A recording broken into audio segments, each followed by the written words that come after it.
Thank you. Good evening. My name is Don Gemberling. I'm going to moderate these panels this evening, panels of council candidates for the City of St. Paul upcoming races. These particular forums are being underwritten and sponsored by St. Paul Strong, which is a nonpartisan citizen group of which I am a member.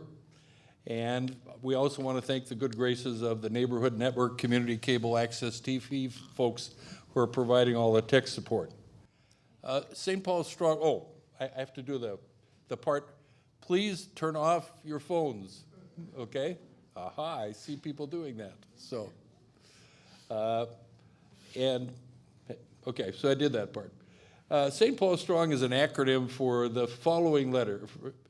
S is for safety, T is for trust, R is for responsible, O is for open neighborhoods and generations. We try not to take positions on issues or endorse candidates, and we don't endorse candidates, but what we're trying to do is support inclusive, transparent, and accountable public processes. Some of us have worked in those processes for a number of years, and sometimes we're kind of look askance at how the city does business, which is part of the reason why Strong came into existence. Our individual members are people who are politically active on all kinds of fronts, Republican, Democratic, Independent, and I can tell you going to Strong meetings of the board that we all have very strong opinions. It's part of the reason why we have very long meetings. But we only try as a group to advocate for transparent, open, and accountable public processes. If you want to go to our website, it's www.stpaulstrong.com, okay? We have to start with an apology. These forums are being taped for the people who are watching this on a tape version. Unfortunately, on October 8th and 9th, those dates were selected last summer, and we missed the obvious fact that that's Yom Kippur. And so that also affected some of the attendance this evening, which we'll talk about, but we do want to apologize for having done that because we know it does affect people's ability to come out. Next year, we'll try not to, or the next time we do this, we'll try not to make that mistake, okay? Again, we apologize. It wasn't intended. It just was, as they say in the world, things happen, okay? Now, part of what we did in preparing for this forums were essentially we asked all of the candidates. And I think those of folks like you who are pretty active in these things know that this is a very active year for candidates. And if I remember right, the count is 28. Somewhere I have the count. What did I do with it? Yeah, we have 28 candidates, okay? A couple of people, because of the scheduling, just can't be here. Councilman Dai Tao, kind of hard for him to be here because he's in China, okay, on a long scheduled trip, okay? And there's someone here who will speak for him shortly. Rebecca Necker, as I think most of you know, is Jewish, and she can't be here for obvious reasons, okay? And she also has somebody who will come and speak to her when we get to that particular ward in the discussions. So we invited everybody else. We have 5 incumbents who either most of the incumbents just frankly ignored us, which we're sad about, but it's real. One of the incumbents said that they had a conflict and they just couldn't make it, okay? At least they responded, okay? One of my pet peeves in dealing with the government, and I used to work for the government, is when you talk to the government and you get nothing, you don't get a response, you don't get somebody saying, go away, you bother me, you just get nothing. And that's just not, that's not the way it should be. And nothing else is not what Mrs. Gemberling taught Donnie when he was a little boy, okay? It's not polite. So, anyway, having said enough of that, now let's start with introductions. And actually, let's ask, got too many notes here.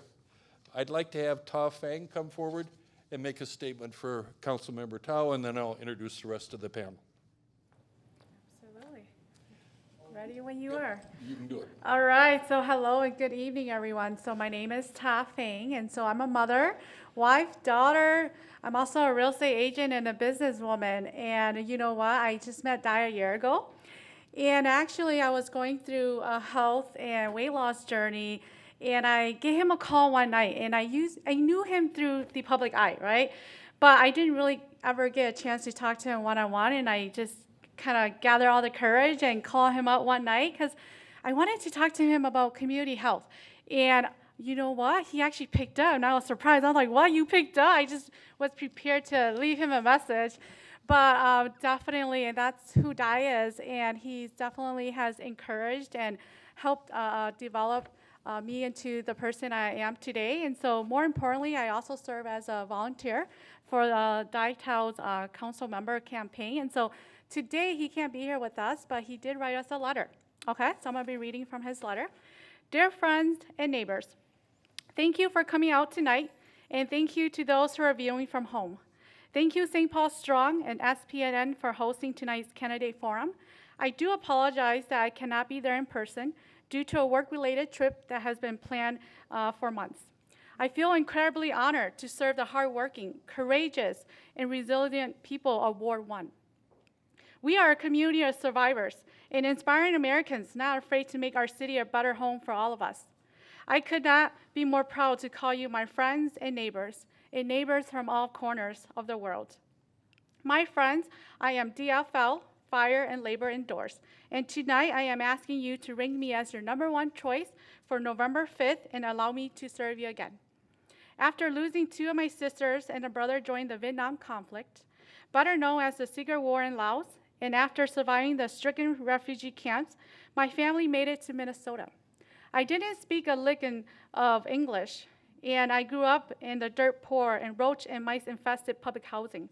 The stripping away of my human dignity through the tragedy of war, hunger, poverty, and racism had led me to serve you. I wanted to do what I could so that you and your family don't have to experience the suffer and the pain and hurt, because your struggle is my struggle.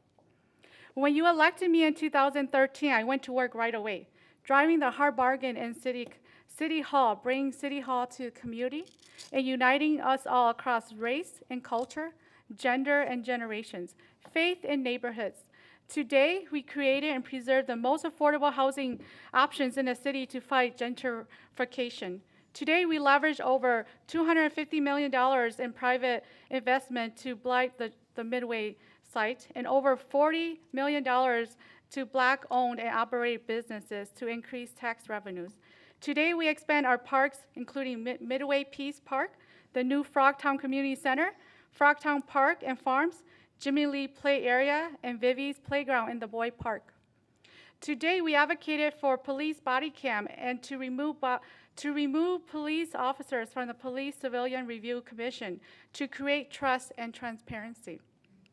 At the same time, we ensure our police and fire departments have the tools and resources to save lives and protect our community.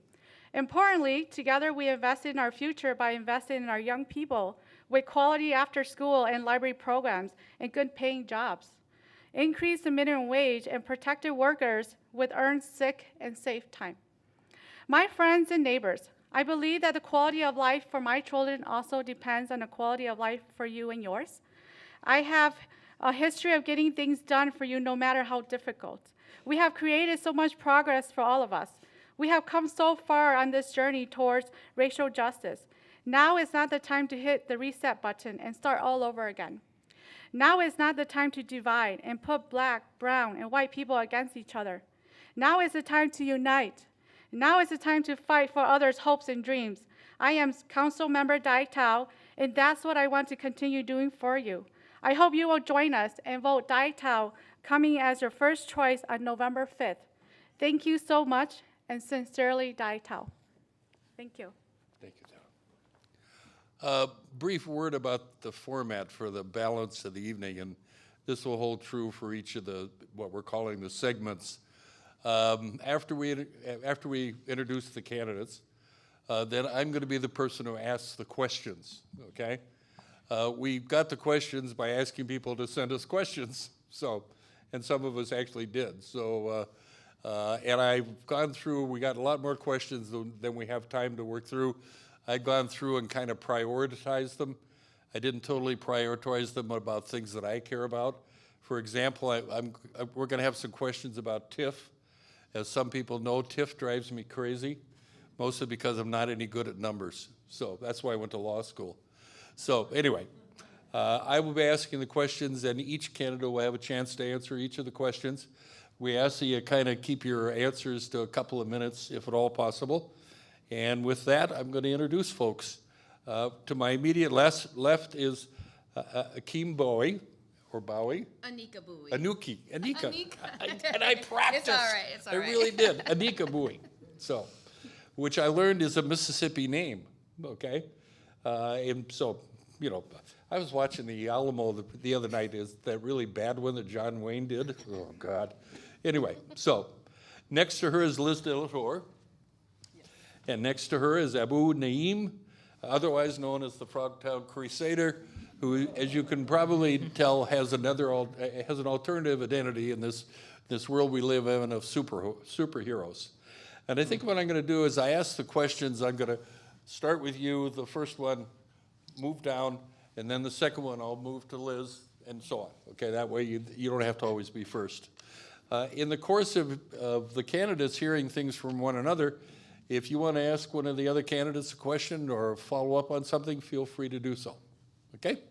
Everybody straight on the format? Okay. I'll take silence as assent. Election time, as we will see for the next several months, I saw my first national political ads earlier this week. God help us. Election time is always a great time to make promises, but citizens deserve leaders who will walk their talk. Give 3 specific examples of how you will walk your particular talk, and if you don't, how citizens should hold you accountable. So are we going to do introductions? Oh, God. Yes, okay. All right. Thank you for that. I can lead on. I could plead my cold, but it's probably aging forgetfulness. Each of the candidates will now introduce themselves, make a brief statement, and then we'll go forward with the questions. Thank you. I'm glad I can help with the process. Yep. Thank you. Yes, already collaborating. See, she already is helping. Hello, everyone. My name is Anika Bowie, and for those who are David Bowie fans, you're welcome to also call me David Bowie, or not David Bowie, Anika Bowie.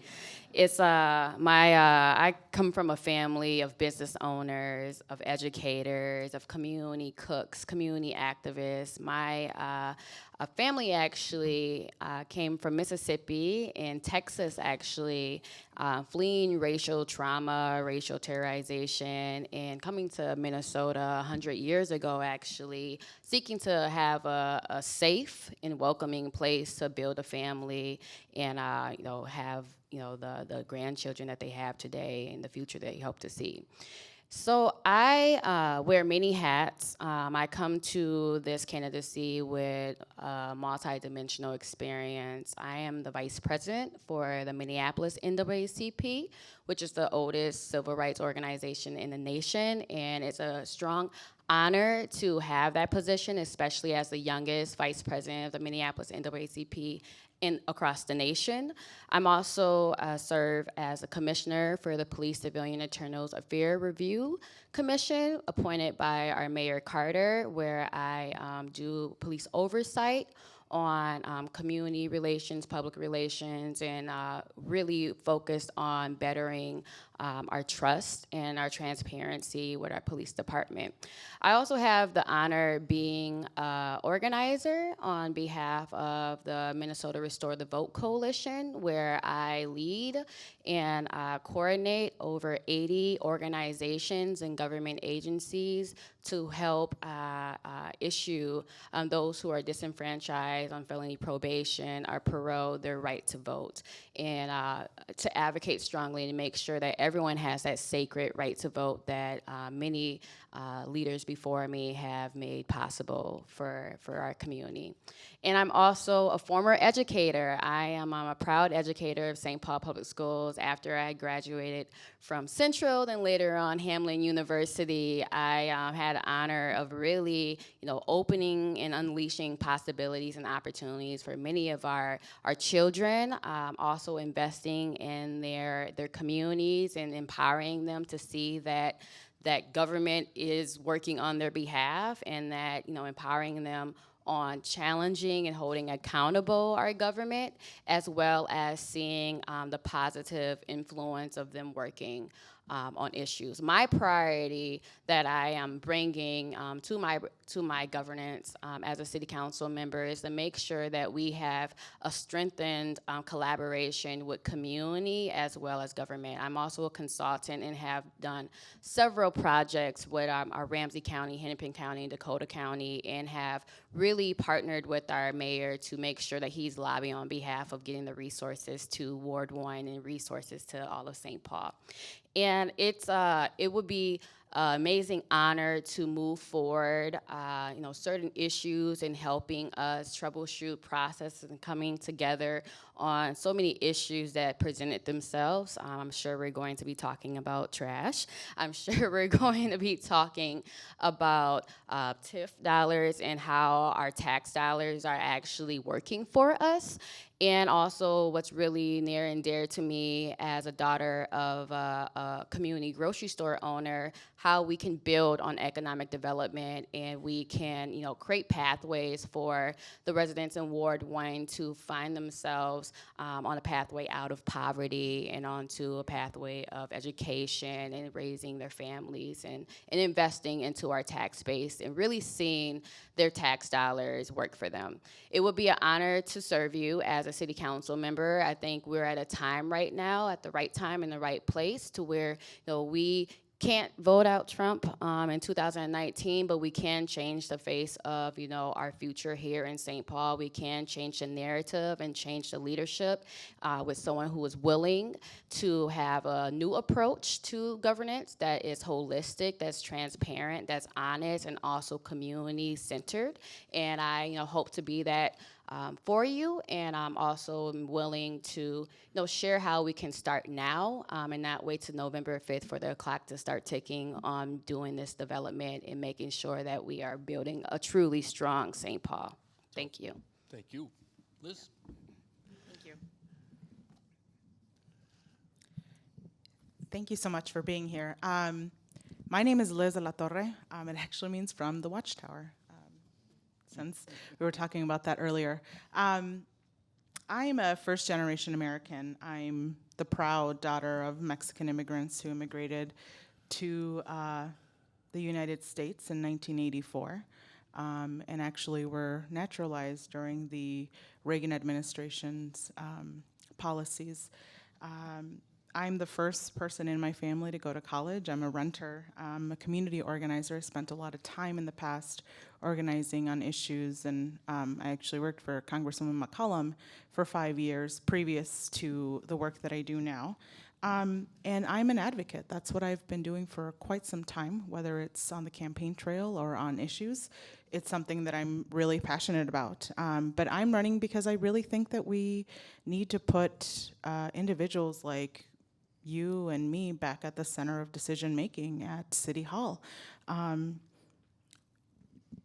One of the biggest things that motivated me to run for office was really what I felt was the pretty deep lack of transparency on just a variety of issues. And for myself, being as well connected as I am, as politically involved as I was, as knowledgeable and able to find the answers on my own, I wasn't really finding them. And as I began to think about what are the kinds of things that we look for in elected officials, I think that's one of the first things that we really need to know. So for me, that's one of the biggest motivators to run. I currently serve actually with St. Paul Ramsey County Public Health, and I work within the Healthy Communities Division with a program called SOS Sexual Violence Services. We've been in the space of providing advocacy services for the last 43 years, and I was brought in as the agency's first systems advocate.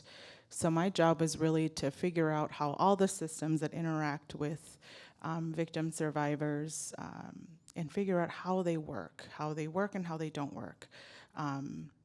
And that included law enforcement. That included navigating, some of the issues with prosecution, specifically the county attorney's office. That included, making sure that victims were empowered with information. My job was never to make decisions for them or advise them on them, but rather present the choices and support in whatever decision is made. And so in that work that I've done, that's really put me on the forefront, I believe, of some of the most critical issues at our city level. And that's what's fed into my priorities that I intend to start the minute I get elected, and that starts with affordable housing. We talk a lot about density, we talk a lot about upzoning, we talk a lot about apartments and how are we defining affordable housing, but what we're leaving behind are those folks that are the most vulnerable in our communities, people who have been homeless for such a long time. And that's why I'm really adamant about making sure that we're putting forward some energy at the city level with emergency housing and transitional housing as well. If we're not able to give people those steps to transition out of poverty, transition out of despair, and into healthy, productive lives, we're not going to do that by simply offering them a job and an apartment, but no other supports. So I believe that that's something that has to be included in our conversation. And I really think that a lot of it is the city partnering with other public agencies and private entities as well. The other thing that I've gotten to work on quite a bit in my role has been police accountability. I've built relationships over the last 3 years with St. Paul Police Department, the Ramsey County Sheriff's Office, and the other jurisdictions within Ramsey County. And one thing that I've learned is that it's the job of a police officer is not easy, and that the vast majority of officers do want to do the right thing, and have that, that need to serve. And so what I did first and foremost was jump in head first and get to know those systems. I put myself through the civilian academy. I've put myself through college courses and started the process of getting a law enforcement certification. And that's made me just really aware of the nuances of public safety and the nuances of not just the issue at hand, but how do you change systems if you don't understand them? And I feel like that's something that's really missing at our city level. If we're just talking about rhetoric and we're just giving you answers that you want to hear as voters, we're not doing ourselves any favor. We're not doing our communities any favor, and it's really not going to last. It's not going to result in any change in policy or, or better outcomes. So I'm really excited to get to work. I'm really excited to work on the issues that are within my purview as city council member. And I think that's where our focus needs to be. And I think that that's exactly what we need to demand of our elected leaders, that rather than having talking points about other levels of government or just what you want to hear, demand those answers. And I think even if we disagree on any one issue, you're going to know where I stand. And I think that that's going to be a drastic improvement on the current leadership we have in this ward.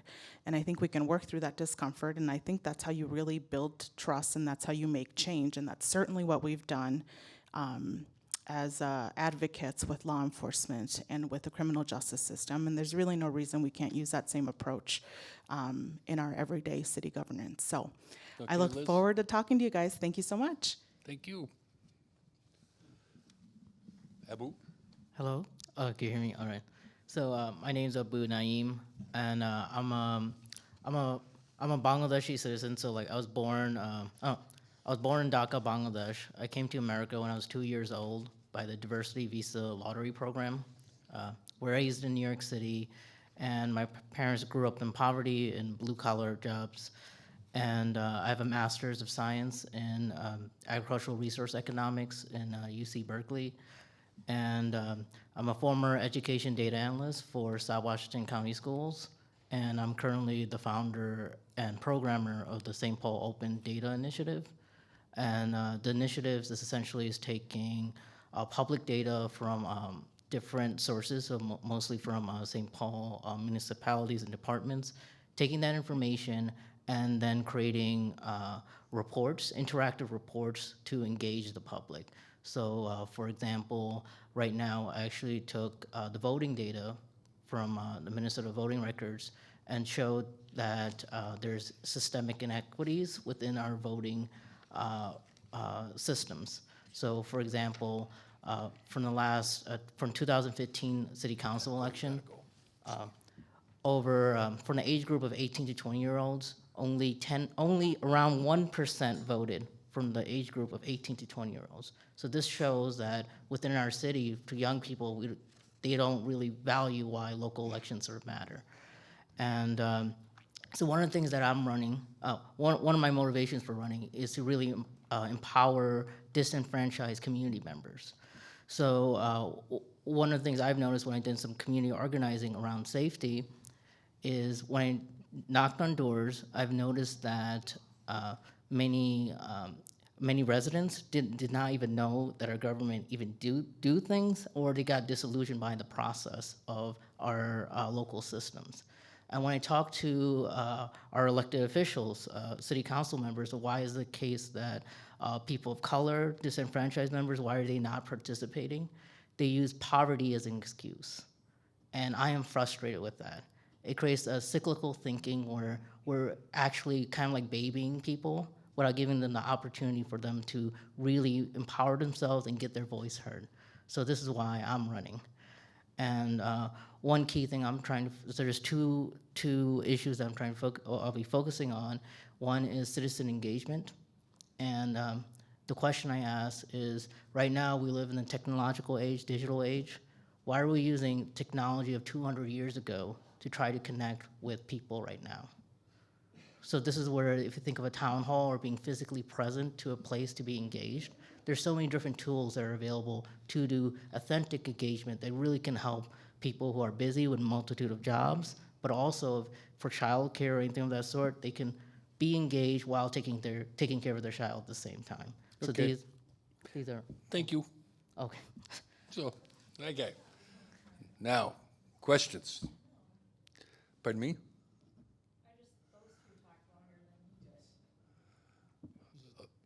I understand that, okay? And I think we'll be okay. So, Yeah, I'm totally fine with that. I can go on and on. so let's go to the questions. And I won't ask the one I ask out of turn. The term transparency is much in vogue these days, okay? Each of you, briefly, tell me what the term transparency actually means to you. And yeah, you get to start. Okay, wonderful. That's an incredible question, especially in the sense of where we're at right now and how, our views and how our connections and like Liz De La Torres had mentioned, how savvy we are connected to our government. So the state of Ward 1 is very complex of those who have, been very comfortable and confident with interacting with our representatives, and there also are constituents who are totally out of the process and kind of disillusioned on like how government works. I think transparency for me really is connected to being, having the ability to educate and also inform and being able to connect people to what really matters and the values of, why they should be engaged in the process, why they should show up, and why they should even care. Transparency for me is putting the pieces into play and like making it adaptable for folks to truly understand. I'm someone who is really, really value making sure that we don't have invisible labor. City council is a very thankless job, and I seek to govern to where I am always sharing and being transparent and being communicative around what we are doing and the decisions that are being made, as well as how community can come in and best support the work that we're doing on the city council level. So I will be brief, and I appreciate that. And I also want to be transparent in the sense that I have to leave early. I actually, my campaign team is hosting a fundraiser for me at this very moment. But I was, really honored to be here and at least, share my vision as well as listen to, the questions and concerns that you may have. Okay. Liz, Yes, so what does transparency, what does that word mean to you? that word is one of the biggest reasons I got into this race. What transparency means from an elected official and a candidate specifically is when you've made up your mind, the folks in the community know what it is, regardless of what that is, right? And having the open dialogue about why you feel that way or why you're supporting a certain issue, and also allowing people who don't agree with you to have that conversation and not shut them out entirely.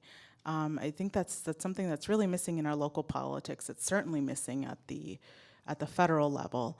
And that's something that I'm really committed to. It's, like I said before, it's how we make real sustainable change. And for a while, we've been, letting our politics get the best of us and letting our politics kind of dictate, how we communicate with each other. And that's certainly not a way to govern.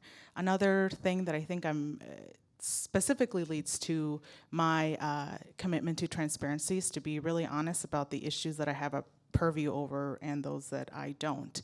And I think we see a lot of candidates that run on platforms that are focused at the federal level or are focused on just issues that are, more attractive and such as healthcare and things like that. And so that's just, we don't do ourselves any justice if we don't speak to the issues at hand. So. Abu? All right, so transparency. So one of the reasons I founded the Open Data Initiative is for transparency of our system. So I'll give an example. For example, crime data. So often there's crime statistics saying that certain, like an area or a grid, that crime went down, but if you actually look at the data and de-aggregate it, you can see there's localized effects where there's some aspects, certain blocks where there's actually an increase in crime rather than a decrease in crime. So this is a perfect example where using data as a form of transparency to see what's actually happening. So what happens where, I think transparency is a very important question because it's kind of the question of how much can we really trust the government? I know this is weird because I'm running for office, but one key thing where I'm trying to focus on is to give power to the people. To give power to the people means not just giving them access to data, but also this idea of open data is that anyone can see the code, anyone can play around with the data to see what's actually happening rather than trusting certain institutions. And I could give you a bunch of examples of that. But regarding to leadership, I think transparency is looking how can you make the process of making decisions and really involve everyone in that process.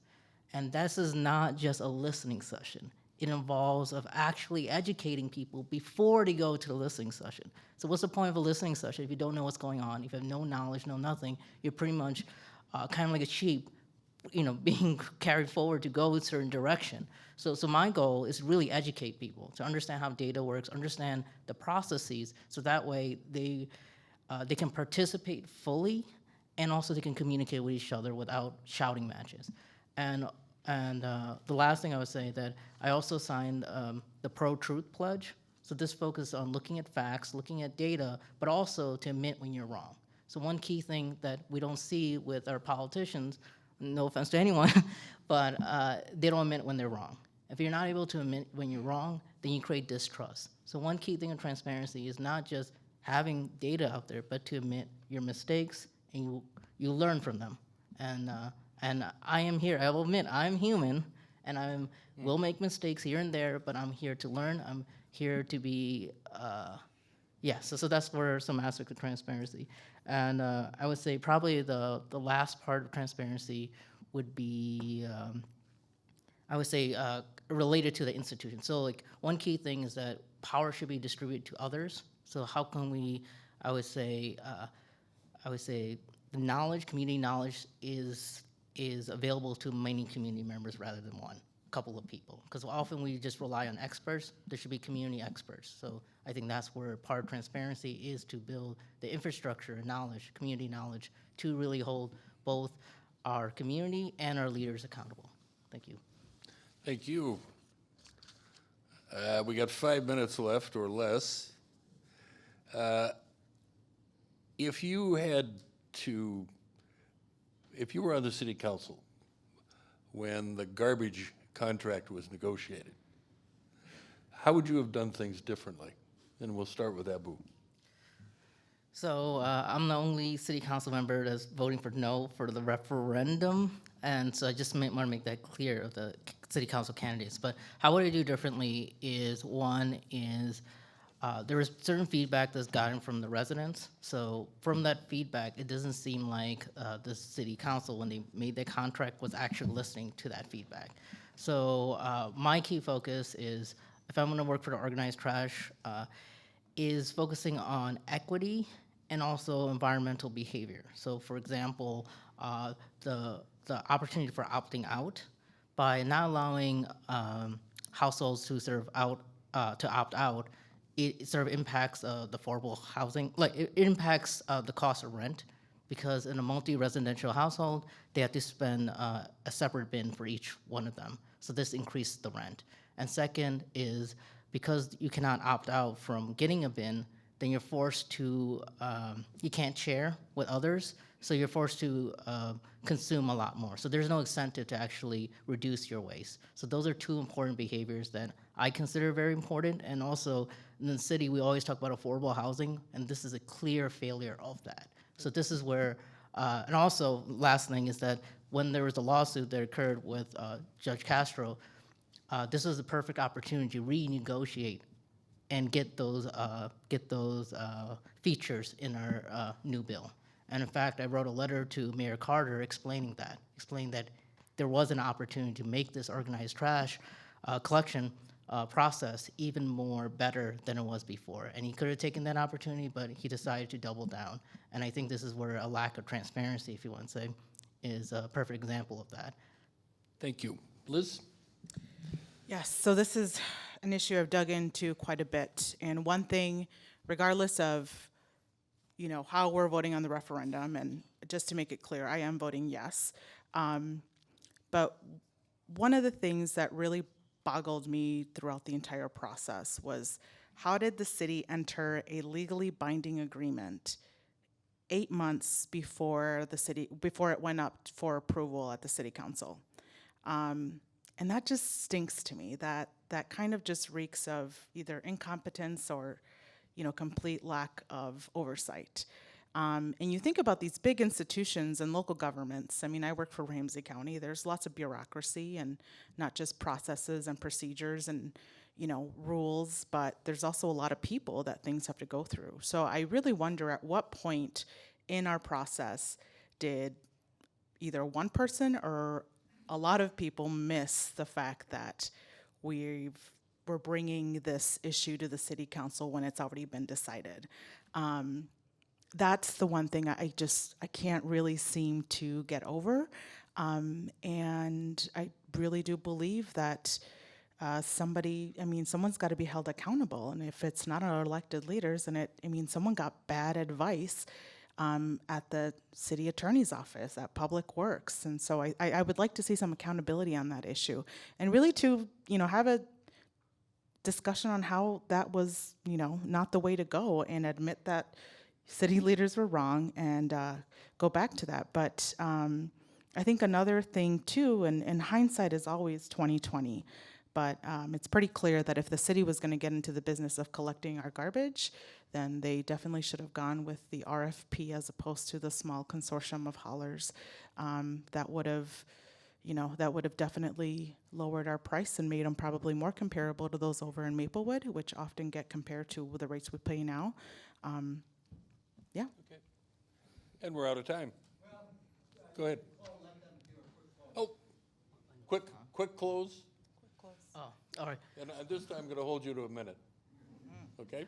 All right, so one of my I would say my key focus is about empowering community members. So this is where my big vision is, I didn't mention community safety. So community safety is another issue that I think is the forefront for Ward 1, because if we're trying to sort of combat, I would say, gentrification. So often when we're trying to improve a community, we sort of focus on investment. So that's usually that investment is long-term investment to improve a community, but those long-term investments are usually enjoyed by folks that move into the community as a result of gentrification. And one of the things with gentrification is it occurs where, so right now there's a spike in crime, and if our community does not do proactive action toward it, it makes it unsafe. There's a lot of trauma associated with the community, and many residents leave the space that leaves it open for new members to come in.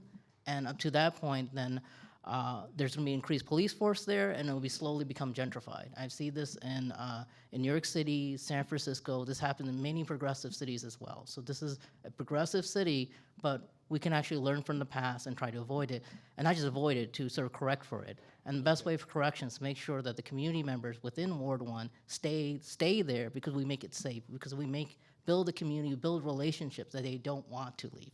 So this is where I sort of advocate for short-term community solutions, and this involves getting to know your neighbors, block clubs, and really addressing, I would say, the root cause of crime and poverty.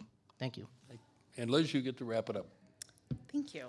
It's a really brief conversation, and so I'm really glad to have been here and to at least touch upon a couple of the things that I plan to prioritize as your next city council member. And I hope that those takeaways are really mostly about transparency and accountability. Again, we haven't had a huge, robust discussion on issues, and we could probably be here for the rest of the night just simply doing that. But I really do believe that the collective power of our community can transform the way that we interact with our elected officials. And if we don't have that, there's no way we can build trust with those that represent us. I don't bring a campaign full of slogans and sound bites and rhetoric. What I'm ready to do is to roll my sleeves up and get to work and have conversations with people on all sides of the issue to come to some sort of agreement about how we're going to move our city forward.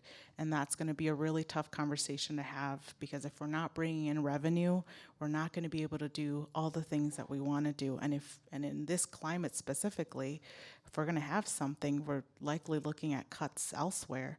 So I really want to work on the issues that are within my purview, the issues that affect the majority of us, and really get back to those bread and butter issues of fixing our roads or making sure that people and businesses have the infrastructure to get to and from work, that we're building better coalitions with our public schools and strengthening our tax base and working with police departments to have better outcomes and build more trust and accountability into our communities and in our interactions. So thank you very much for your time. It's great thank to you. be here. Okay, thank you.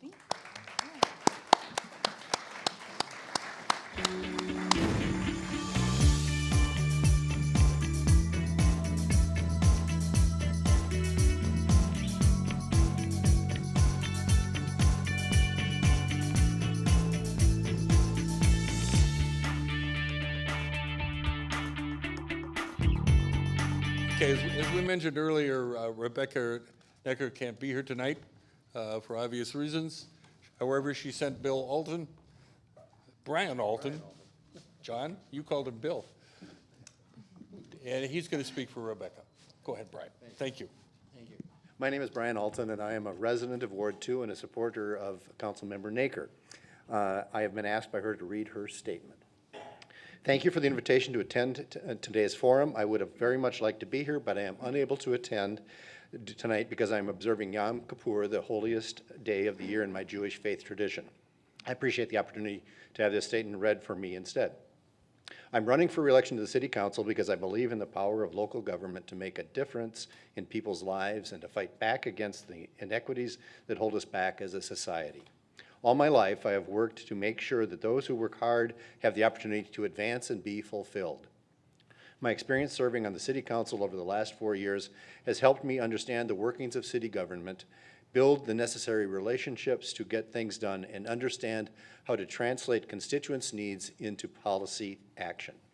In my first term, I was proud to launch the Open for Business program to support small businesses in St. Paul, raise the minimum wage, and ensure all workers have paid sick leave, and support emergency shelter and affordable housing projects throughout my ward.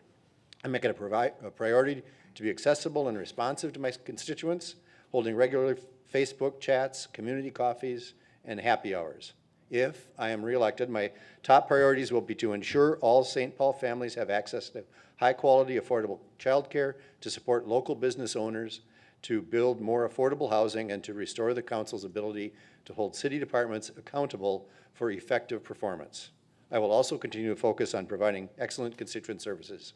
Thank you again for the opportunity to read this statement, and I look forward to connecting with each of you over the next several weeks. Thank you very much. Sincerely, Rebecca Naker. Thank you, Brian.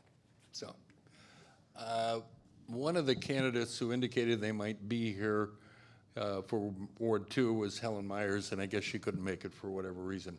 She's not out there, is she? No, okay. So, we have 2 remaining candidates. I'm reminded by the organizers that we really do need to do a little better job of staying on time. So I'm a recovering rigid German, and I'm trying to think of some decent way to remind you you're taking too much time. So what I'm gonna do is I'm gonna put this hand out here, and I'm not gonna pound it, I'm just gonna put it out gently. So, with that kind of new instruction, and I should have done it before, and I apologize that you're my guinea pigs. Why don't we start with? What does it mean when you put your hand out? It means time to wrap up. Take somebody from New York to remind me of these things. So we all sort of know each other. Okay, so I think we'll just, format's the same. You get 2 minutes to give an opening statement. Expand on my introduction. Then after that, we'll go to the questions, okay? And we'll start with Lindsay Ferris Martin, next to me. All right, I'm Lindsay Ferris Martin, and first and foremost, thank you for having me here today. I really appreciate it, and thank you for all the good work that you do at St. Paul Strong.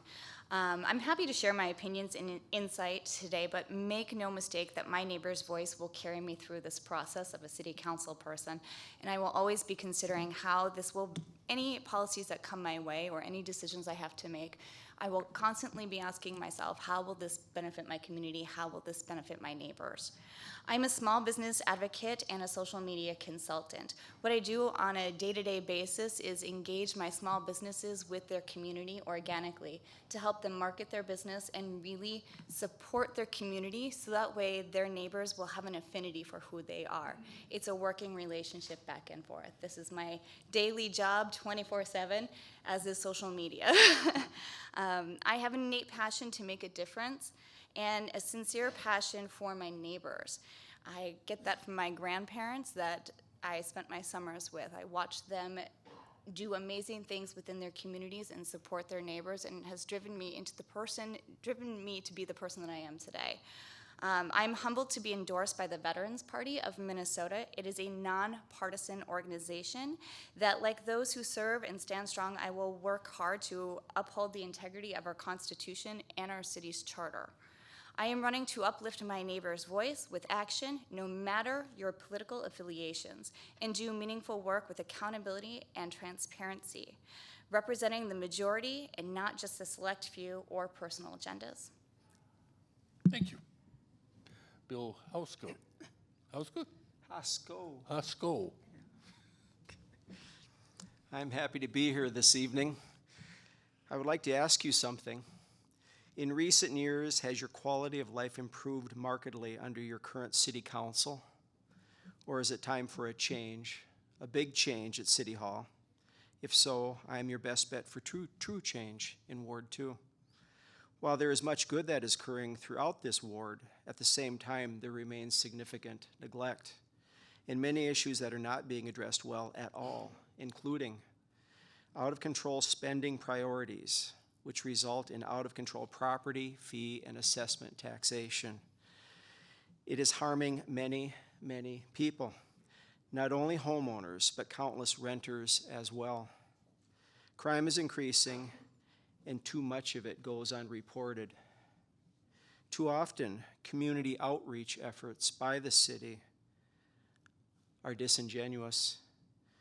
This trash ordinance debacle, planning for light rail / streetcars on West 7th Street, and planning for Pedro Park are just 3 examples.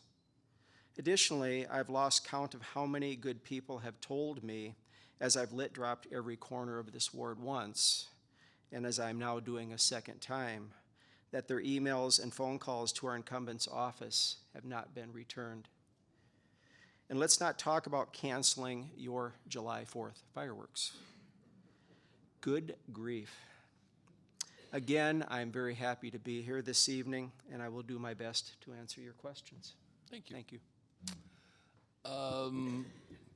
One of the things that some of us worry about in our fair city is that too often the city gets sued. And too often people who sue get fairly substantial judgments against the city. And of course, judgments against the city are actually judgments against us, the taxpayers. And, you know, some examples, the Black Bear Crossing debacle, police brutality things, the current trash collection thing, which is generating lots of legal fees. And so, in your role as a council person, what do you think can be done to eliminate or reduce those kinds of lawsuits? And why don't we start with Bill this time? And again, try and keep it to a couple of minutes if possible. Okay.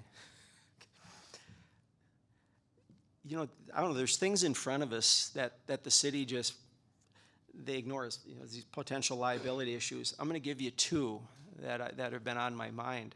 The scooters, I think we have a love-hate relationship with the scooters in this city.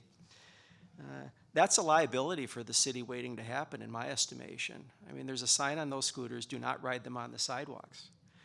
And there are countless times I've seen them on the sidewalks. And I was walking down on Kellogg Boulevard, coming up Sibley Street from the riverfront, and Custom House, it's a new development in the old post office building. And I was just walking past that building, and if I'd been 2 seconds quicker, a man on a scooter going like a bat out of you-know-what down Kellogg on the sidewalk would have hit me. Now, I would have been quite upset, and I would have been seriously injured because he was going so fast. That's a suit for the city waiting to happen. Another one is the Jackson Street bike path. They spent $15 million of our dollars putting in a bike path, which is great. I'm a biker, and well, not recently because somebody stole my bike, but that's another subject. Okay, good. So, if you walk, you know, my business is on the corner of 7th Street and Jackson, right in the middle of downtown St. Paul, next to this bike path. And I think it was 2 years ago, I contacted Councilmember Neeker and then Chris Coleman, and since Mayor Carter, cars, I'm gonna give you a little long-winded answer. This is just amazing, and it's a liability for the city waiting to happen. Cars coming down East 7th Street, heading west, and they hit Jackson. Those making a left-hand turn, if they make a right-hand turn, Jackson's a 2-way at that point.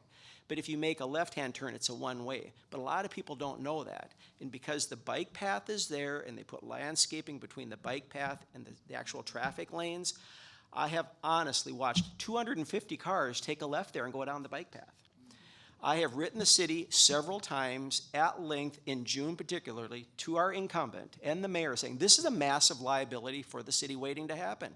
It's not a matter of if somebody gets hit, but when. They're going to be seriously injured and or killed. And so as a representative, I'll be aware of these things, and I want people to share these concerns with me. And so those are 2 ways to just change things. And why the mayor and incumbent Rebecca Neeker don't want to address this, I said, just put out a bollard. There's bollards, that's a tube that can be attached to the pavement. There's other bollards elsewhere on this path, and they won't do one in the spot that hundreds of cars are driving down the bike path. Thank you, Bill. Thank you. And you get like 3+ minutes, at least. And you know what? Feel free to just be like, So, But my No need to be opening shy. was short. good point.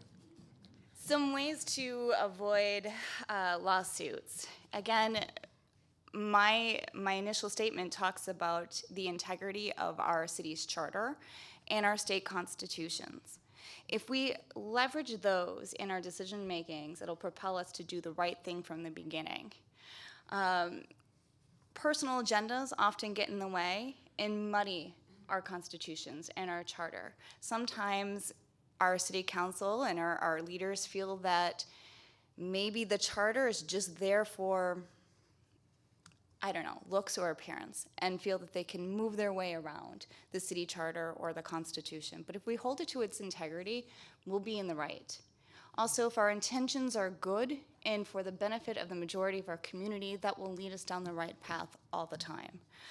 We also need to make sure that we are taking personal agendas out, that we're engaging properly to begin with on major decisions with our neighbors, with our residents, with our communities, and with the businesses, and whoever is being affected by whatever decisions we're making. And then also to properly enforce our ordinances when necessary. Thank you.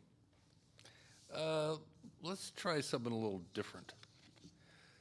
In your ward, what do you think are the 3 most pressing issues that you'd like to address as a council person? Is it my turn That's your first? turn. I'm sorry. 3 pressing issues in our ward have to be public safety, taxes, and in leveraging our neighbors' voices in our community. Crime in public safety looks different in Ward 2 depending on which neighborhood you're in. For example, crime in the Western District, which covers Summit Hill, you may see more home, car, and theft burglary. The same crimes are trending off of West 7th in Little Bohemia and off of Fort Road area. Some businesses are experiencing armed robbery. The West Side is not without gang activity, drug overdoses, persons in crisis, mental health issues, home, car, and bike theft. Additionally, drive-by shootings and gun violence have continued to be an issue on the West Side as well. Lower Town and Downtown see drug overdoses, open-air drug exchanges and use, mental health crisis, persons in crisis, skyway, safety issues, bike theft and person-to-person theft, public defecation and urination, and much more. Some may feel in their area crime isn't a big deal, but for some of our neighbors just less than a mile away, it's a huge deal and could be life-threatening. Because some of us don't see it as vividly as others, it doesn't mean that we don't have serious issues, and we need to make sure that we have resources in place to help all of our neighbors across the board, not what's just happening on our block. Also, when it comes to our taxes, a lot of us in Ward 2 are wondering what the hell has been going on. You know, there is a veil right now over our eyes, and people are wondering, why are we seeing an increase taxes, but where are our services? They don't match. People can say, well, the budget is open for you to see, but we know that parts of our public funds and our general funds are being diverted elsewhere, but how much? And is that playing a factor in our public safety? Is it playing a factor in our road maintenance? Those are some of the things. Is that my 3 minutes? Yep. Okay, sorry. So, Louder. Bill, what do you think are the 3 most important issues facing the ward? It's really hard to rein in down to 3 because there's so many. Do your top 3 as opposed to your top 10. So, I think property tax increases, fee increases, assessments, second to trash. That's as I've dropped this whole war, that's the second most prevalent thing that people bring up. What I proposed is that the citizens have a right to vote on proposed taxes and fees and assessment increases. All of you have the right currently to vote on school levy increases. So would it be that hard to apply it to city taxation? Second thing would be crime. A basic thing that I think is very much needed is a citywide crime map. If you go to the city's website currently, at the top there's a link for maps, and it says it's maps for recreation, trails, transit, a variety of things. They're all wonderful. What there should also be there is a map of crime in this city. And you click it on, it's the entire city, beginning of January to January, December 31st of each year. As a crime is reported, a color-coded dot goes onto that map with type of crime and where it happened. Every time a crime report is filed each day, more dots are added to that map. There's nothing to be ashamed of knowing what is happening in this city. There is too much crime, but you need to know what's actually happening, and you should not have to dig for it in district maps, etc. The Skyway system in downtown St. Paul, this is attached to crime, it often feels unsafe for people. There needs to be a Skyway system-wide camera with audio system with call boxes. So anywhere within that system, if you feel unsafe, you push that button and a live person will come on, Skyway Security, may I help you? And they can dispatch help to you with, in short notice. The suppression of crime statistics, I've heard this from police officers. Crimes, unless you're being touched, don't write a report. And that needs to change. And I think that's one of the reasons why crime is increasing in this city.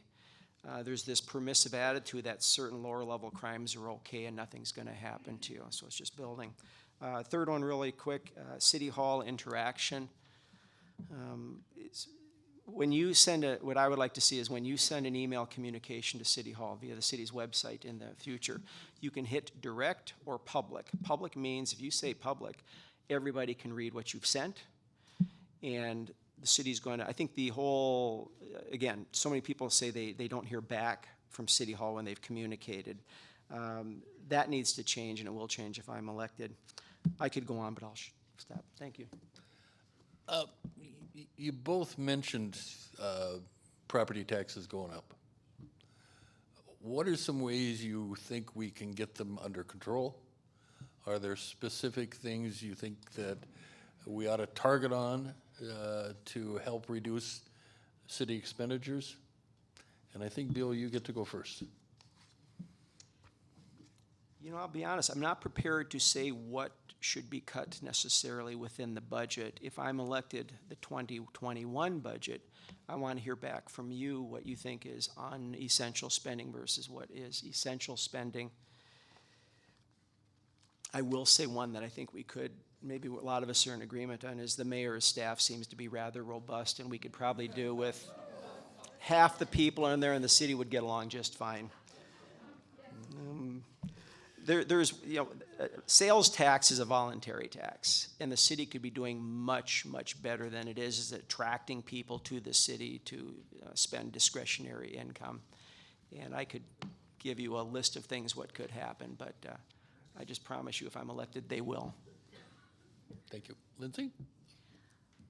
Well, my last comment kind of touched on it. Where are some of our general funds going is a huge part of it. And if we can understand where some of our general funds are going, and into TIF buckets or whatever else and how much is going, that may allow for other opportunities for our budget to be opened up or maybe even reduced. What I find interesting in this year's budget is some glaring things. And that is that the mayor and city promoted that they engaged 200 residents of a population of 307,000. So about 0.00649% of our population were engaged in conversations about values and priorities on our budget. 59% of those people, 200, which means about 118 of your neighbors, said that they would support property tax increases for two reasons: affordable housing and mental health resources. Yet, reducing our St. Paul Police Department budget handles a good portion of our mental health calls, and that budget was being reduced.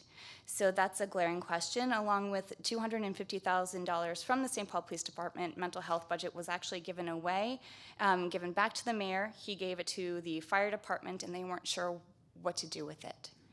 The other side of the budget is redundancies. Right? So there's a portion of our city budget where we are funding a business service, a service that was put into place to educate business owners about minimum wage and also the sick and leave ordinance. As some of you know, the city is currently facing a lawsuit regarding their own ordinance. And so now they're putting together a task force to educate business owners. This is a business service, and the businesses are actually already being taxed for this service, but the residents are also being taxed for this service, and you have to wonder why.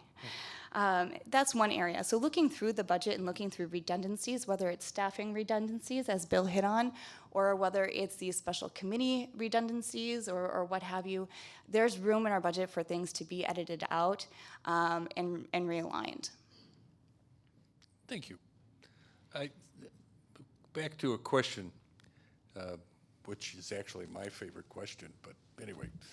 So, first of all, what does the term transparency mean to you as a value, for lack of a better word?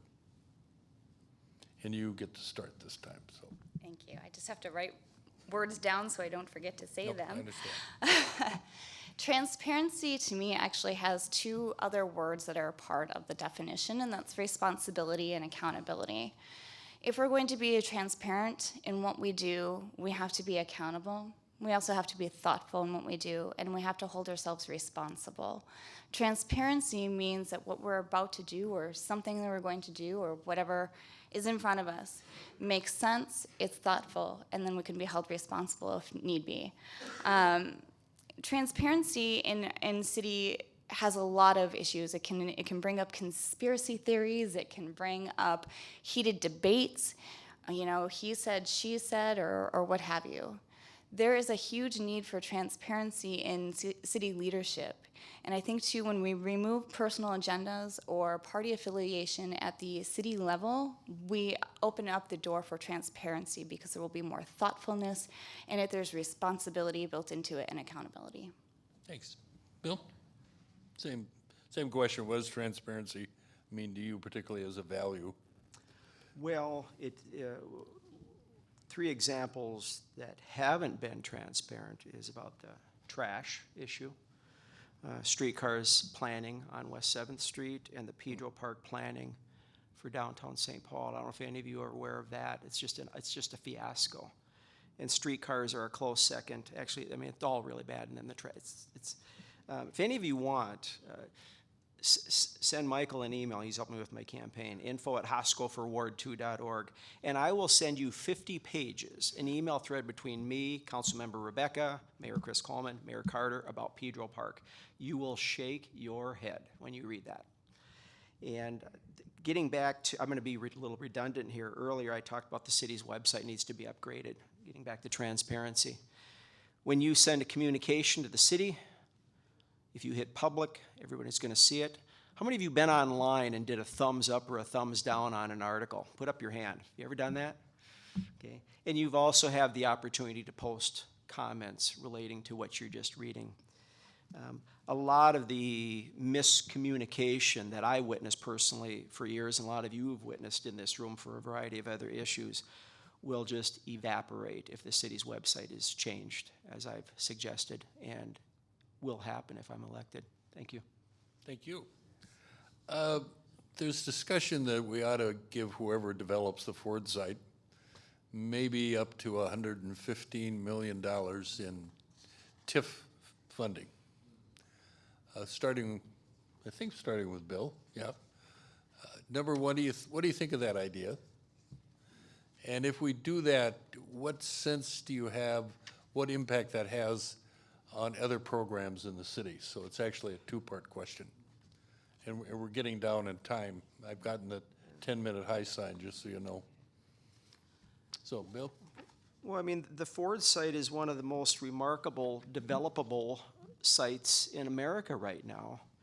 And I don't know that there should be any TIF money involved with its redevelopment. I mean, developers will come forward and do something there. I'm shocked. I didn't know that it was this high. So I don't know why they're offering $115 million. And regarding the Ford site, I'm going to go back a little bit. Going back to streetcars on West 7th, I was one of the early ones going back years ago is use the Canadian Pacific Railroad spur line to get light rail through the West 7th area without it running down West 7th Street, which is going to remove all of the on-street parking, probably put dozens upon dozens of businesses out of business. And that spur line, it would start at Union Depot, West Publishing site, which is another remarkable piece of property that the county is prepared to give 80 million public dollars to help see its redevelopment just boggles the mind. Again, that's a fantastic piece of riverfront site, and so that. But anyway, the spur line, I would argue, could suffice quite well for a light rail line to the airport, and it would go through the Ford plant site, which would escalate its value even more and make it even more attractive to developers, and so there would be no need to have a subsidy from the taxpayers for that site. And you had it was a two-part question. What was it? How are we doing for time? 5 minutes. Okay. Why don't we go to Lindsay? What do you think of TIF money for the Ford site? You said 115, correct?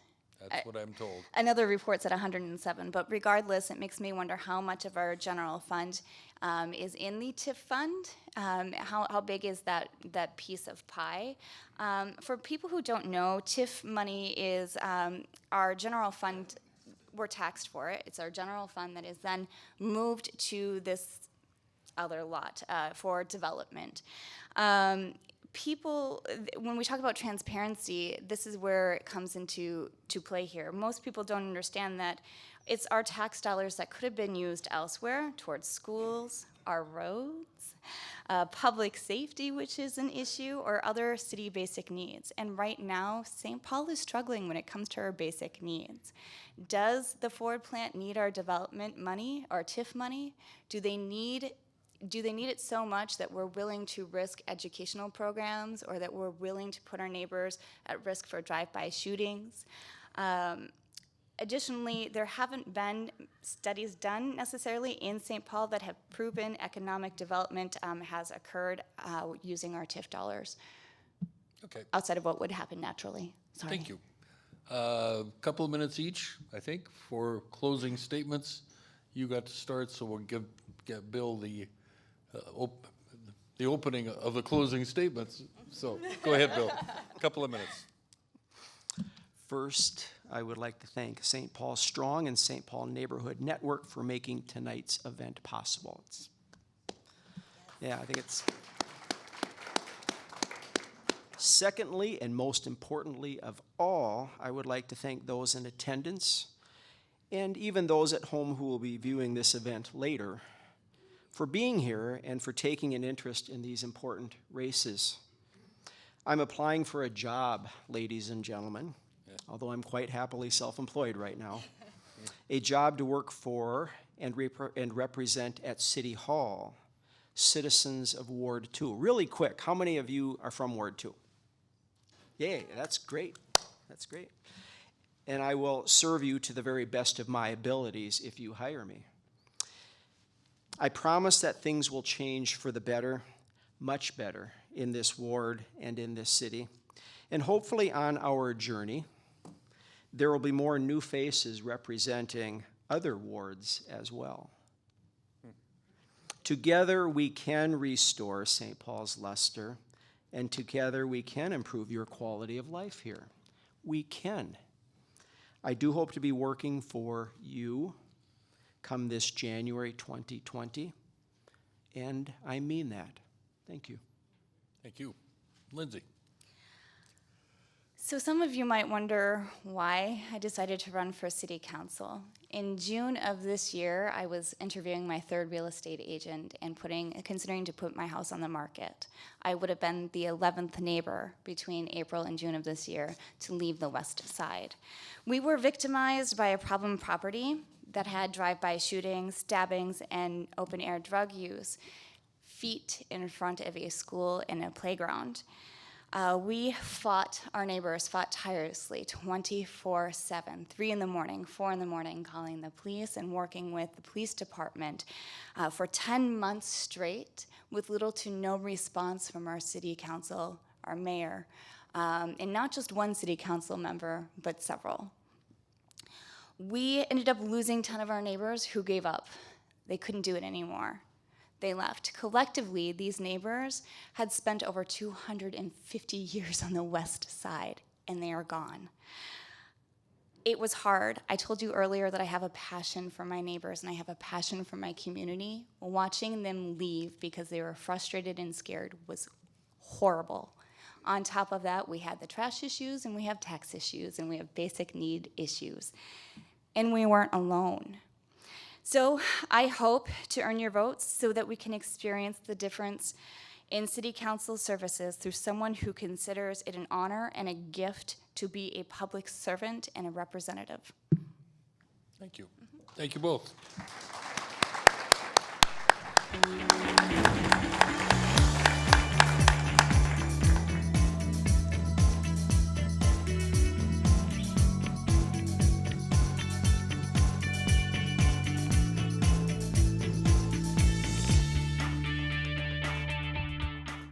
Anyway, we have two more wonderful candidates. One for Ward 3, Patty Hartman. One for Ward 4, Terrence Robertson Bayless. I think we'll start introductions with Terrence, and please hold it to a couple of minutes. Sure. Thank you, SPNN. Again, I was just here a couple nights ago. This is like my third debate in a week. Well, not a debate forum. So I feel like I live here now. So this is wonderful. But most importantly, to all the residents, it's amazing to see so many people turn up. And it just shows just how much people are really paying attention. So a little bit about me. I grew up on Minnesota's Iron Range. And at a young age, the age of 21, I found myself struggling with drug addiction.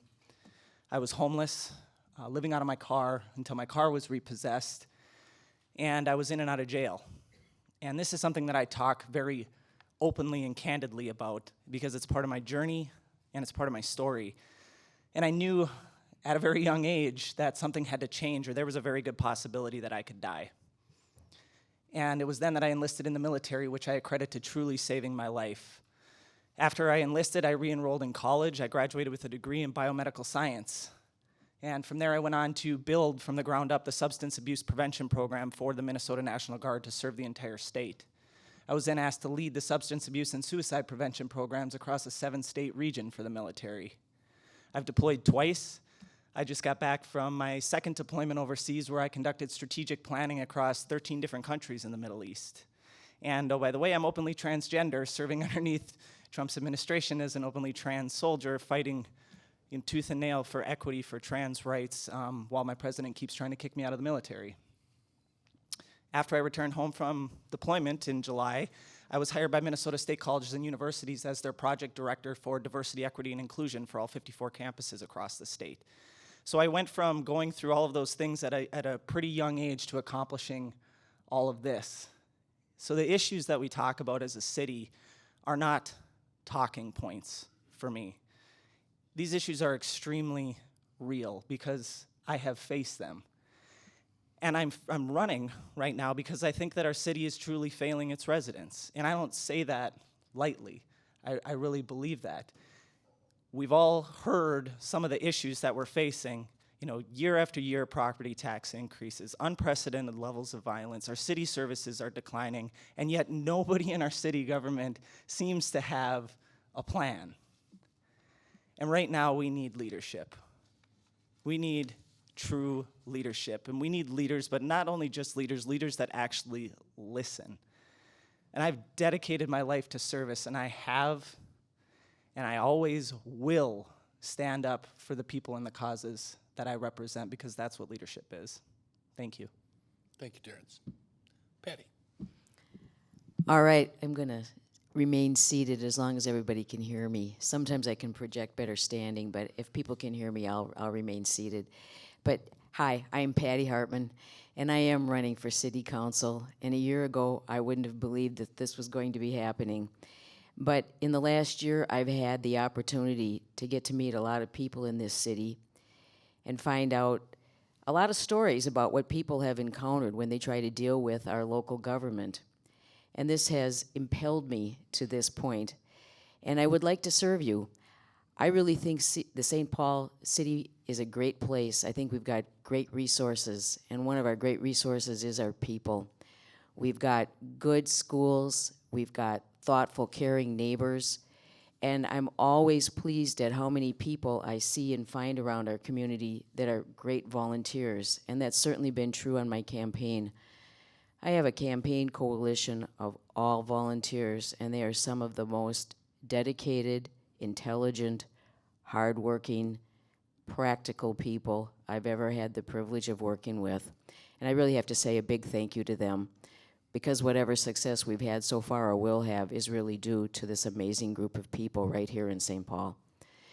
But I'm engaged in this process because I also see a lot of issues that I found jaw-dropping, stunning.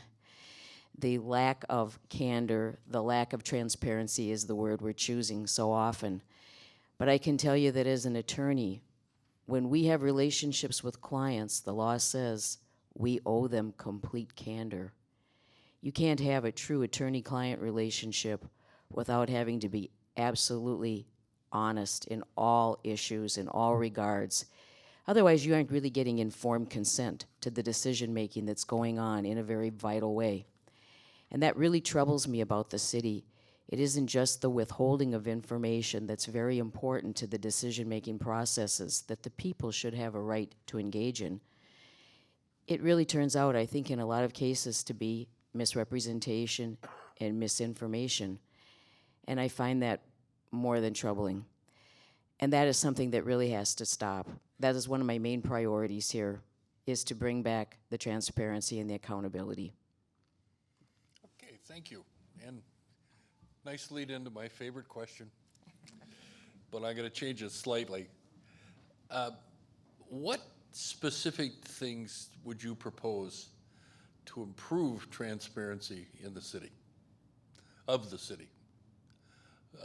Starting with the city council and with city government in general. And we'll start with you, Patty. Well, one of the things that I've noticed in watching the city council's meetings and then some of the other community meetings that take place is that the information that the people need is, if it's ever being given out, it's being given out at the last minute. And I know somebody else tonight brought that up, but I'm struck by how much the technology exists today that this, these 300-page series of documents that are being handed out for the Ford site, the AUAR, or any other set of documents, the information about the city's budget. This should all be made available well in advance of any kind of community meeting. This shouldn't be something that's withheld until people get there, or even withheld until just the day before. People should have a good 30 days if it's possible, and I think in many instances it is, but the city doesn't seem to want the people to have the information. And I simply find that troubling. And then it gets down to how the meetings are conducted themselves. And there's been much that's been pointed out recently, but it is stunning how little interaction the city will allow the people to have with whoever the representatives of the city are. It's always, if you have a question, you should write it out on paper and put it in a box. Who knows if they're even read? But it's also, the thing that's become painfully obvious is, part of the reason is the city's already made up its mind. And most of these meetings are nothing more than a piece of theater, a true farce. There's some requirement that they're supposed to have some citizen engagement. The third City Hall meeting where they're looking at an ordinance that they're passing, there's supposed to be a time for citizen comment. And the citizens can comment by putting comments online or emails or letters. And this book here, which Heather referred to as evidence, yes, I downloaded this when I was working on the trash, and I couldn't believe it. These are the comments, and you could barely fit them in a 3-inch thick binder. There are thousands of comments in there that were submitted to the city by July of 2017. Now, that was several months before they passed the ordinance. And this was the citizen engagement time. And I can tell you easily, 90% of these comments from the citizens are against the organized trash plan. And so when I downloaded it, and some of the letters were suggestions that were quite intelligent. But the city goes forward anyway. Clearly, it was a done deal. Thank you. Terrence. So my motto is T is for transparency, and that's been the buzzword tonight. I can hear it through across the campaigns, but it's real. Again, these aren't talking points to me. This is very real. And I chose T is for transparency for a reason, because there is an inherent lack of that in our government. And at the city level, that should not be the case. It can be a dumpster fire at the national level. That's fine. But at the city level, it is small enough where you can engage in the processes, but we are being deliberately shut out of the processes. And Patty hit on this. But when our city comes up with plans, they open them up for public input. And by the time that they do that, they're already 4, 5, or 6 steps into the process, or decisions have already been made. And oftentimes, the meetings are scripted. And by scripted, I mean they will filter the questions that they answered to go along with the agenda that they have. And this is not acceptable, but this is how our city is running. So I think that is one of the easiest things that we can do, is to actually have the authentic community engagement, opening up the processes earlier, leveraging technology and how we engage with our communities, because we continue to only hear from a certain portion of our communities because we don't have an accessible government for people that are almost always left out of the conversation. There's a significant swath of our marginalized communities that never get a chance to participate because they can't show up in person, because it's not accessible, because they don't have childcare, because they work multiple jobs. But we don't make it accessible for them to be able to participate in the process, and so the same voices keep getting heard over and over again. Not only that, but we've got a top-down approach to governance at a city level. Again, not acceptable. It should be bottom-up. There's no reason why we can't, because it's small enough for us to be able to do that. And again, with regard to transparency, this is a one-party town. You know, I mean, and that's unfortunate because we have a lot of divisiveness in politics. And I asked the DFL to hold off on endorsement while I was deployed. They didn't. They held a closed-door meeting, and they didn't even bring up my request. And the only reason I found out about that was because somebody that I know was in that closed-door meeting. So what kind of transparency do we have if that's the way our St. Paul DFL is operating in this city? Just food for thought. Thank you, Terrence. So we spent a lot of time talking about property taxes going up. I paid mine a couple of days ago, and it was like, yeah, they really are going up. Be creative for us. What are ways you can think of to increase city revenues so that we really don't have to continually rely on the property tax? And there'll be a follow-up question that deals with cuts. So, and I think you get to go first. Yeah, you do.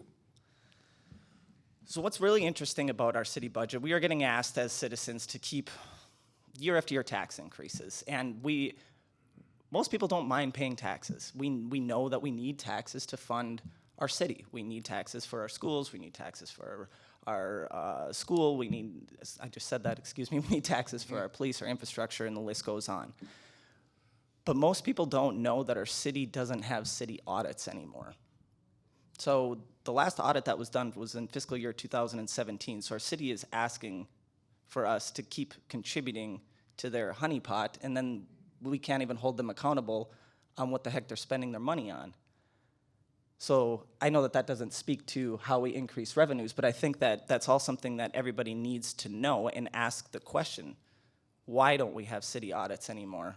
If you're asking this from us and we're the ones that are funding our city, well, then we need to have a way to be able to hold you accountable. There are a lot of other ways that we could be saving money. How about not getting sued year after year after year? And that all goes back to planning. As somebody that just got done doing strategic planning, like I said, in the Middle East, what I notice our city has is a lack of a plan. We have this 273-page 2040 plan, and if you haven't read it, that's fine, because you wouldn't be missing much. Because it's a plan with a lack of a plan. And you could take that plan and you could transplant it onto any major metropolitan city across the country, and it says just about the same dang thing. But there are no measures of performance, there are no measures of effectiveness, there are no action plans, there's nobody that is designated to be held responsible for carrying forth that plan. So we, when we talk about how we're gonna, how our city budgets and things like that, well, again, we aren't even doing our due diligence as a government because we're not even functioning the way that we need to function. We don't have plans, we don't have audits. There's a variety of things that we need to get back to basics on before we can move forward. Okay, Patty, it's your turn.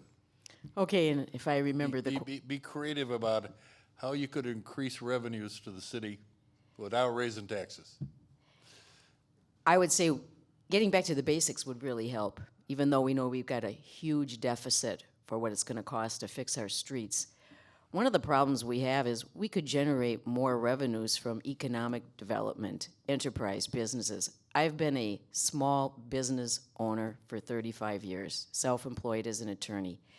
There are some challenges when you are self-employed and you have a business, but there are also some great, wonderful rewards. And I think it's one of those aspects to life that so many people dream of, and I think it's a way people get a foothold, and it's also a way that a community gets richer because of the small businesses that people feel that they can start, and they know they're giving to the community in so many ways.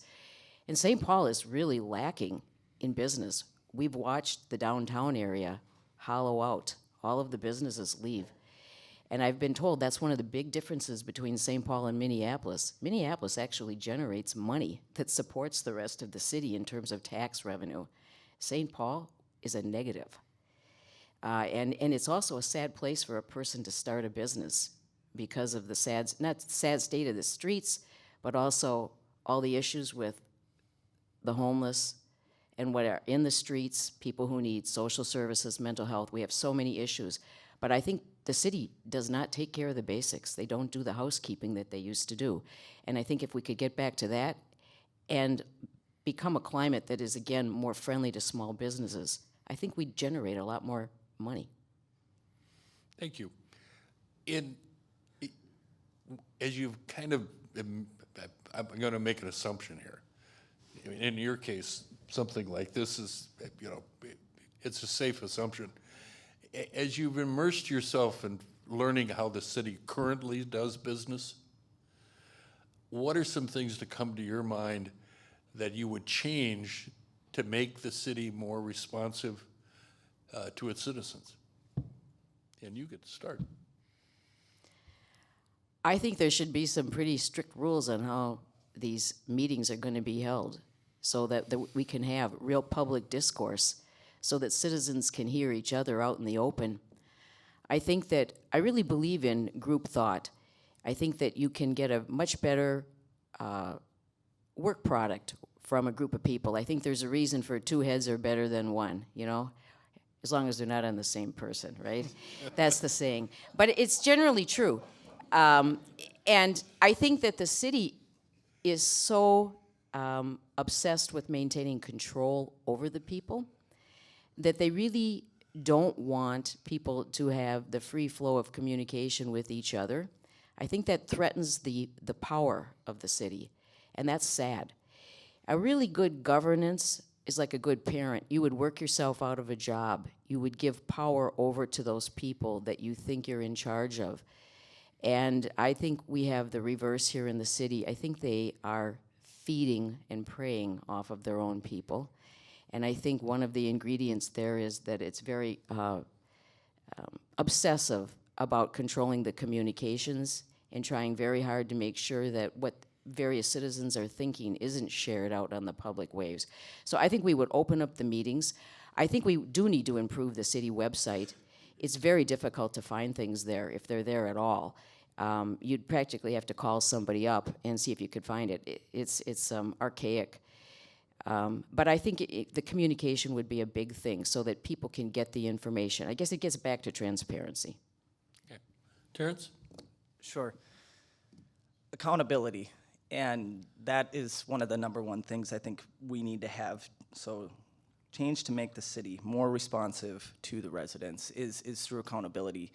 Part of the reason I have been so successful in my career in the military is because of the type of leadership that I exude, the way that I lead, and I don't see that with a lot of our current city leaders.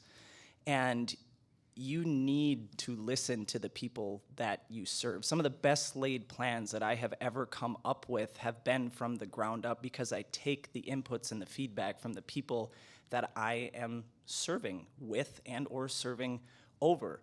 You know, and we don't have that happening right now. And that's why when you go around and you talk to people, so many people are saying, no one is listening. Well, there's a reason why people are saying that no one is listening. It's either it's not accessible to them, or if you are telling our city leadership something, their responses are disingenuous, or they just completely glaze over and it's like, thank you for your comments, on to the next one. And again, because this is at a local level, we need to do business much, much differently, and we have the opportunity to do that, but we need true leaders to be able to bring that forward in our city and that aren't self-serving. The second thing is I would also like to see power put back into our district councils. And I know that, Mayor Coleman was he wasn't a big fan of them, so he kind of stripped away a lot of the power and some of the funding and the support for our district councils, but our district councils need to be supported more because that is the heartbeat of our neighborhoods.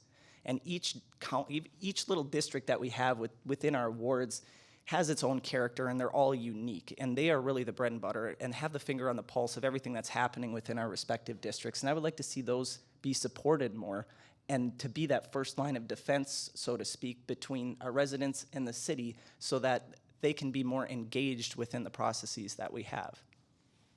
Thank you. Something different. This is a yes/no question. Do you, and this one is because you got this in the ward in which you live, do you think the Ford site's going to be developed if we don't give them TIF money to the developers? Did you want me to go first? Yeah, you go first. Okay. I think the Ford site would be developed with or without TIF money. As everybody knows, it's a beautiful piece of property. It's a gem. It would be the holy grail sought after by so many developers in the Midwest, maybe in the whole country. And if the rule on TIF money is the but-for test, we sure flunked it there, didn't we? Okay, Terrence, what do you think? I agree. That is the most prime piece of real estate in St. Paul, and there's no reason that we needed to give a significant subsidy to developers to come in and develop there. Right now, we funnel away $33 million a year to developers for TIF. And for the Ford site is anywhere between 107 up to $275 million for TIF. Okay, we'll start with Terrence. What do you think the most pressing issues are in Ward 4? Pick your top three. For Ward 4 specifically, the majority of what I hear from people is the trash. Whether people are for it or against it, most people are just really pissed off with how this happened, and I don't blame them. The trash, the year after year tax increases, and the lack of transparency, the lack of being heard. Those are the three things that I keep hearing over and over again in our ward. Okay. How about Ward 3? Well, the Ford site obviously is huge because of what it represents and all of the different issues that it entails. It's going to have a huge impact on the environment. And we're always talking about sustainability. And I think one of the things that the people who are really caring about are looking at what are you going to build and how sustainable is it going to be and what kind of an impact is it going to have on everybody who's there and for how many years. We're looking towards the future, and we want to make sure that there's a wise development of that land and that we don't overburden the land mass with too much need for transportation that we can't build in or we can't support. We're already suffering from streets that are not navigable, not just because of the condition of the streets, but because of how narrow they are and how many cars and how many trips. And there's a lot of concern about once they go digging into the Ford site, the contamination that's already in the ground and all of the issues about the safety of what's going to happen with the contamination so close to the Mississippi River, such a beautiful natural resource, and the wildlife and how that could be disturbed if it's overdeveloped, and the need to retain the green space and the community spaces that really give people such a much more livable life. It needs to be looked at thoughtfully and cherished as the community asset that it is. Okay. So quick round. That was one. What are your other two top issues for Ward 3? Well, I think the streets are another, because they're so basic. And if you don't have navigable streets, you really have safety issues there. I know that public safety is very important to people in the Ward 3. Fortunately for us, we haven't had to have the shootings, which are every day in our city. But we do know we have increased crime. And so it's a sense of a lack of safety and sort of a feeling of being invaded when you have that kind of crime. Okay. Now here's what I think of as the softball. Wait, do I get to answer the last two? Pardon me? The other two issues for Ward 4 that I hear about? I thought you gave them to us. No. Oh. But they are our infrastructure, similarly to what Patty said, and then housing and affordable housing in particular. And that's something, again, that people are a lot of buzzwords around affordable housing and what does that actually mean. And Liz spoke to this when she was up here. I don't see her here anymore. But how do you change a system if you don't understand the nuances? And as somebody that has experienced homelessness and housing discrimination, frankly, after I got back from my first deployment overseas, you know, here I am, a combat Bronze Star veteran. Coming back from Afghanistan, I was denied housing because I had something on my criminal record from 10 years prior. You know, so these, like I said before, these issues, I know how to navigate them because I've lived them, and they're not talking points for me. So affordable housing would be the other one. Okay. And you get to start on this one. It's the great hope of many people, and I think many people in this room, that we'll get to do a do-over on the garbage thing. What would you propose as the way to deal with garbage? Personally, I am a supporter of having organized trash, municipal run trash, but I do not support what the city did. They locked us into a terrible contract with, you know, it's not flexible whatsoever. I want us to have cart sharing options. I want us to work to expedite composting and having opting out. Those are three things that you see across the majority of municipal services across the country.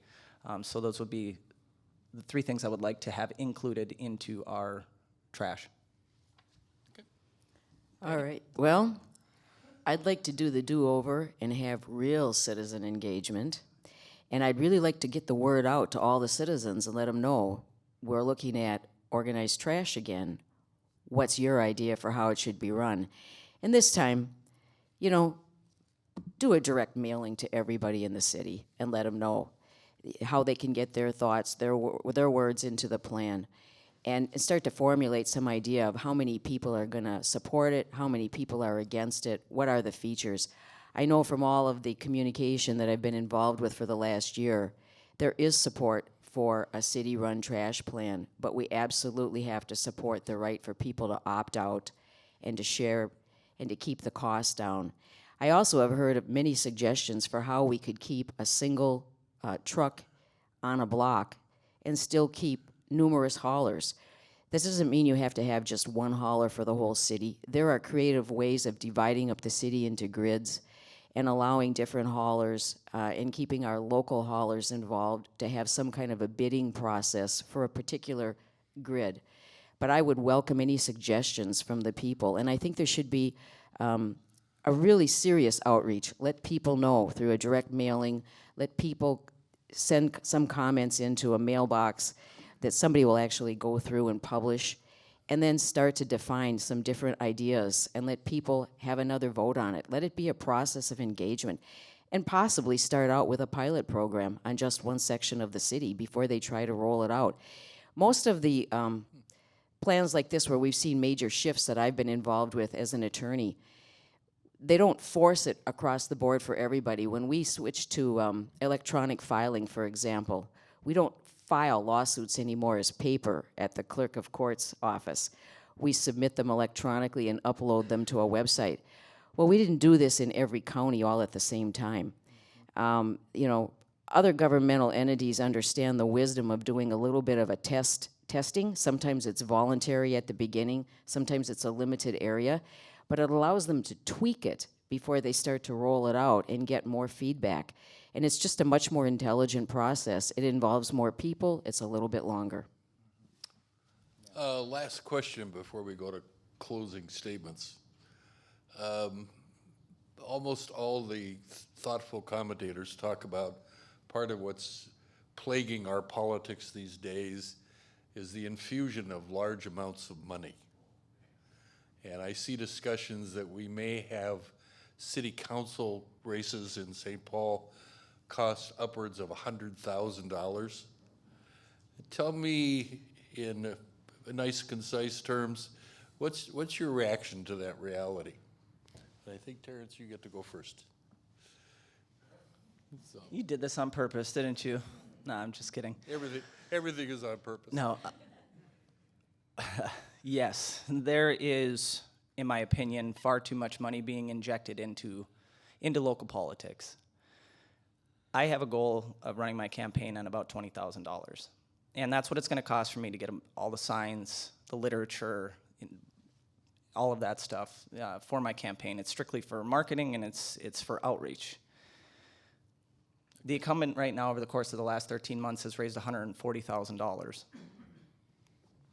And I know during one of the forums they talked about how they pay their staff a living wage and they pay their volunteers. And I personally don't believe it should cost that much money to run a city council race, and only 30% of those donations came from even people that live within inside our ward. So what does that tell you? Whose interests, again, do we have in mind, and why is there that much money being injected into a local race? I mean, that's a significant amount of money for a city council race. And if I can do this on $20,000 and still outreach to renters or people that have been traditionally left out of the conversation, why can't you? Okay, and Patty, what do you think? Well, I think that says a lot too. That's sad that 6 figures is being spent on a city council race, because we all know there are a lot of good, very qualified people who aren't going to have access to that kind of money. And another thing I'll tell you as an attorney, when I would go shopping with my clients' money and have to hire experts, I noticed that a lot of times the best expert isn't the one that gets paid the most or charges the highest amount of money. There's no hard and fast rule on that. You can, sometimes some good experts have very expensive price tags, but you have to use your judgment and your instinct, and money isn't everything. And sometimes the person that's willing to come into the courtroom, who's going to have the most persuasive and most intelligent opinion, is somebody who works as a teacher at a local college, and they're going to do this for a few $100s. The fancy expert that's got the $800 an hour price tag, a lot of times is worthless. And that's just something that I keep in mind when I go shopping. For anything, you have to look at the value you're getting and what you're really buying. I am wondering about these races where people pour $140,000 into them. Why do they need to spend that kind of money? Thank you. You get 2 minutes to close, and I think, Terrence, you get to start. Sure. Yeah, I'll we're si- getting short on time, so please. Sure, I'll make it quick. Again, thank you so much for being here tonight. This really is humbling, and it's not easy to come here and to do this over and over again. I work full time, and I come home, and we hit it hard each and every single night of the week because we have to. And I don't do this because I have self-interests in mind. And I look at this as how I serve in the military. Nobody joins the military to be self-serving. And when I say, if you did, you all would probably be suffering with me right now, but you're not. It truly is about selfless service for me and leadership. And right now we have such a lack of true leaders in our city that are willing to take responsibility for their actions, and that's what leaders do. If you screw up, admit that you screw up. listen to the people that you represent. It's not complicated. None of this should be that complicated. You know, and we are all feeling the way that we're feeling for a reason. And you can see it in the fact that there are 28 people running for city council, a record number of people running. People are ticked off right now, you know, but yet I am extremely hopeful for the future of our city. I love this city, and my wife and I are young homeowners. My mother-in-law lives with us, and we have 3 generations underneath one roof, and I want to believe that we can have a city that will represent all of us in the future, and a city that our future generations can truly be proud of. But we do need to make a change, because that is not the path that we're on right now. And thank you. Patty? Thank you. Well, what can I say? We've got a current city government that's clearly out of touch and clearly non-responsive. The incumbent for Ward 3 doesn't even show up tonight, doesn't even give a response. And that was one of the criticisms that I heard from so many people all over the ward. You don't get a phone call returned. You don't get to have any communication with that person. You don't really know what's going on. And it's visibly on display here tonight. And I would like to change that. I'm not only here tonight, I'll be there for you in the future. I'll make myself available. I'll be out in the community. You won't have to come downtown St. Paul to find me. And if you don't know, the current office holder really has a regular full-time job in Minneapolis. I'm not sure if the city council is just a part-time gig or what it is, if it's even, doesn't even seem to be part-time for that person. But I would make this a serious full-time endeavor. I want to know what people think. I want to be able to be your voice. I want to be able to have people engage with each other and get to know not just me, but other people in the community. There's so many great people out there.